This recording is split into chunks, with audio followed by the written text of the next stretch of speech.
Served in the military over 9 years now. Been on active duty for more than half of that. I am a military police officer, 31 Alpha. I've been to El Salvador, Iraq, and Afghanistan. Did football in high school, did wrestling in high school.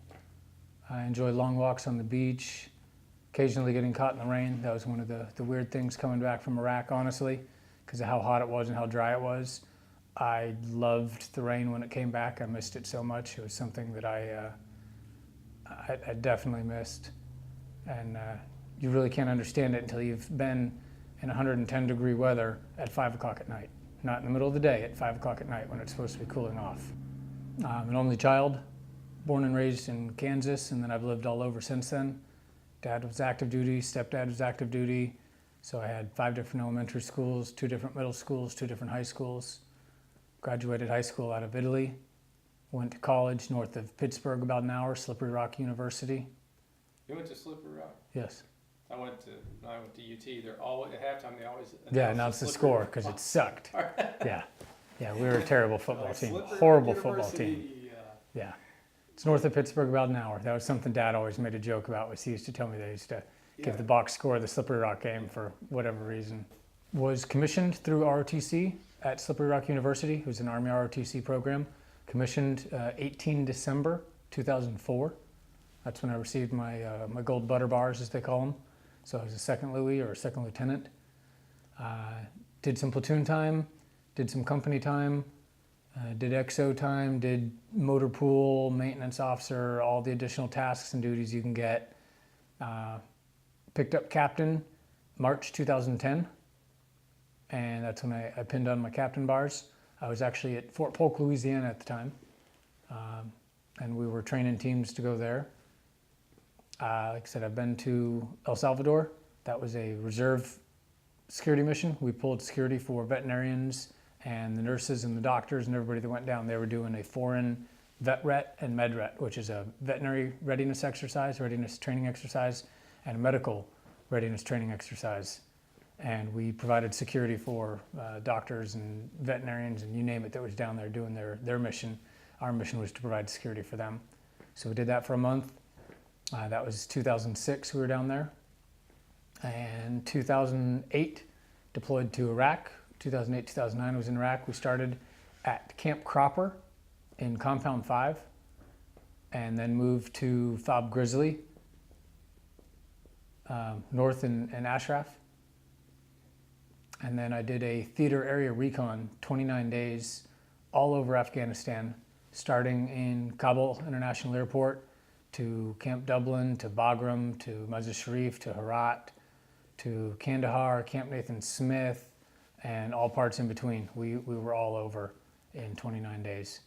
Okay. And then came back with that information to Fort Polk to continue our training mission.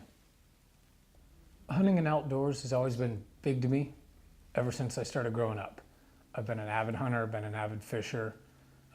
Started with my dad with small upland game. I had a little break action 410 shotgun and a single round bolt action 22 is what I started with, and moved up from there to all the cool toys I have now and all the cool toys that we get to use in the military. There's something about being out in the wild, out in nature, and being a part of that that's healing and restorative and just really helpful to my psyche anyway. I don't know how everyone else feels, but I just love being out there in that. So that's something that's always excited me and something that's always been enjoyable is being outdoors and doing all that stuff. So that's always been in me. And then when they combined helicopters with aerial depredation, it just became a fit that this was something that I had to do, and that was get out into a helicopter and shoot at hogs and get rid of them. It just seemed like a natural progression of things for me. Rex is on the same team in the CBWTU that I am. We both have the same nurse case manager and the same platoon sergeant. So I was brought up to their attention that I was a special case. I mean, I've been diagnosed with a severe form of cancer. Not many people have recovered from this. And so they're doing what they can to make sure that I'm getting out and not becoming complacent and sitting at home and getting all the negative thoughts and getting the suicidal tendencies and actions that occur when you're in a very dark place like that. They're trying to keep me involved and engaged and be a good mentor. Rex himself is just an awesome guy. His personality, his drive, he's there for you as a person. And so he brought this up and said, hey, I know you want to go to the Freedom Care event in April. What would you think of going a couple of weeks early and at least getting in a helicopter and getting up and seeing what it's like and getting a little bit of trigger time? And I said, yeah, that would be cool. When can we do it? He goes, well, are you free on the 15th? And next thing you know, here I am with the helicopter tours of Texas and getting to go up and shoot a little bit today. These events and Freedom Care events really bring out the best in veterans and the best in those that are becoming veterans, because it still shares that camaraderie. You're still doing something you used to love to do. If you liked shooting in the military, or if you liked shooting before the military, it's something you still get to do and enjoy, and now you're sharing it with other veterans. So the Freedom Care events like this, where I get to get out, get away from the house, quit thinking about the disease, quit thinking about all the negative stuff, and just enjoy myself and have fun. These are really healing events. It's great for the veterans to be able to come out and interact with other veterans, because they see they're not the only ones going through this. You know, their packet's sitting at the VA for another 6 months at least. They're not the only ones going through that. So they see this and they now have the ability to relate to others and relate to other veterans and realize that, you know, I'm not the only one in these shoes. It's not woe is me. It's okay, I've got another brother I can help out now by doing the same thing. So you get to build that camaraderie, and that team building really comes through.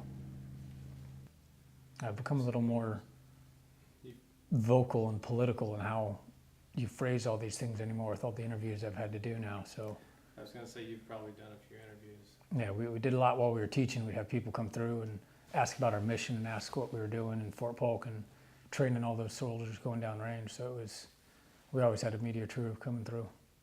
I mean, I think you've pretty much covered all that I want to. Is there anything you want to talk about? Did you want to Just add to it, or? the generosity of everyone. It's a completely different war than it was. I look at what happened to my dad when he came back from Vietnam, and the stories I heard and the stuff I read in the books.